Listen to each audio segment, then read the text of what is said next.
শুরু করেন। আচ্ছা, আমরা আজকে দেখতেছি যে কিভাবে একটা 4 স্ট্রোক ইঞ্জিন কাজ করে। একটু আস্তে ঘুরাইতে হবে। আমি আপনাকে এটা একটা মডেল ইঞ্জিন।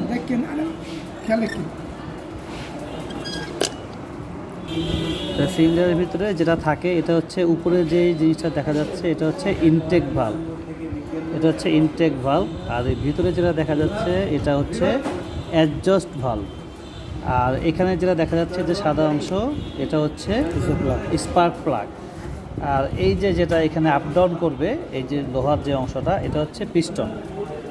আর যেহেতু এটা একটা মোটরসাইকেলের ইঞ্জিন, তো এটার ভিতরে কোনো সিলিন্ডার নাই, এটা গাড়িতে সিলিন্ডার থাকে।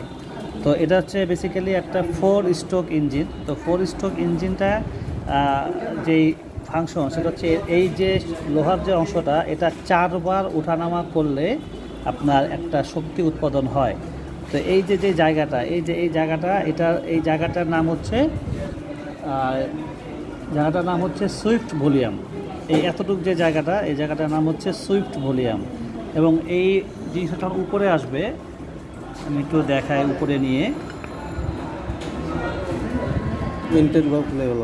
এই যে যখন এই যে লাস্ট পর্যন্ত গেল, আর কিন্তু এই যে লাস্ট আসলে যখন এই ইনটেক ভালভটা যখন খুলবে, এই যে ফাঁকা জায়গাটা ইনটেক ভালভ এবং এই পিস্টনের মধ্যবর্তী যে ফাঁকা জায়গাটা দেখা যাচ্ছে, আমি একটু কাছ থেকে যদি দেখাই, এই যে ফাঁকা জায়গাটা দেখা যাচ্ছে এই ফাঁকা জায়গাটার নামই হচ্ছে ক্লিয়ারেন্স ভলিউম। এই ক্লিয়ারেন্স ভলিউম হচ্ছে এই ফাঁকা জায়গাটার নাম।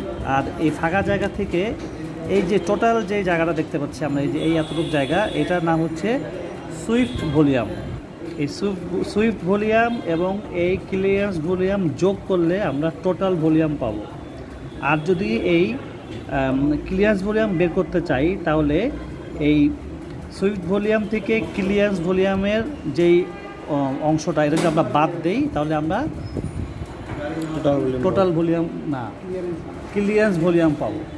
যদি আমরা এই যে টোটাল আরেকবার বলি, যদি আমরা টোটাল ভলিউম বের করতে চাই তাহলে আমাদেরকে সুইফট ভলিউম এবং ক্লিয়ারেন্স ভলিউম যোগ করতে হবে, তাহলে আমরা পেয়ে যাব হচ্ছে টোটাল ভলিউম। আমি একটু সূত্রটা দেখাই আপনাদেরকে। যেমন আমাদের টোটাল ভলিউম বের করতে চাই তাহলে আমাদের যে সুইফট ভলিউম এবং ক্লিয়ারেন্স ভলিউম এই দুটো যোগ করলে আমরা টোটাল ভলিউম পাবো। আর যদি আমরা ক্লিয়ারেন্স ভলিউম বের করতে চাই তাহলে আমাদেরকে টোটাল ভলিউম থেকে সুইফট ভলিউমটা বাদ দিতে হবে, তাহলে আমরা এই ক্লিয়ারেন্স ভলিউমটা পাবো। এখন যদি আমরা প্র্যাকটিক্যাল দেখতে চাই তাহলে আসলে আপনাদেরকে দেখাই।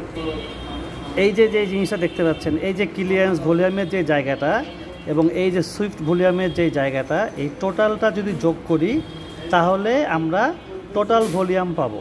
ঠিক আছে, সুইফট ভলিউম যোগ ক্লিয়ারেন্স ভলিউম, তাহলে আমরা টোটাল ভলিউম পাবো। আর যদি আমরা শুধুমাত্র এই ক্লিয়ারেন্স ভলিউমটা যদি আমরা বের করতে চাই তাহলে আমাদেরকে এই টোটাল যে ভলিউমটা আছে এই টোটাল ভলিউম থেকে এই ক্লিয়ারেন্স যে সুইফট ভলিউমটা বাদ দিতে হবে। টোটাল ভলিউম থেকে টোটাল যে ভলিউমটা, টোটাল ভলিউম থেকে এই সুইফট যে ভলিউমটা আছে এটা বাদ দিলে আমরা এই ক্লিয়ারেন্স ভলিউমটা পেয়ে যাব।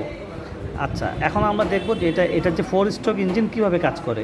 এই যে পিস্টনটা আমি যখন এই যে ঘোরাচ্ছি, দেখেন এই যে নিচের থেকে নামা শুরু হইলো, এটা 4 বার উঠবে নামবে। এই যে একবার নামতেছে, এই যে একবার, তারপরে একবার, 2 বার,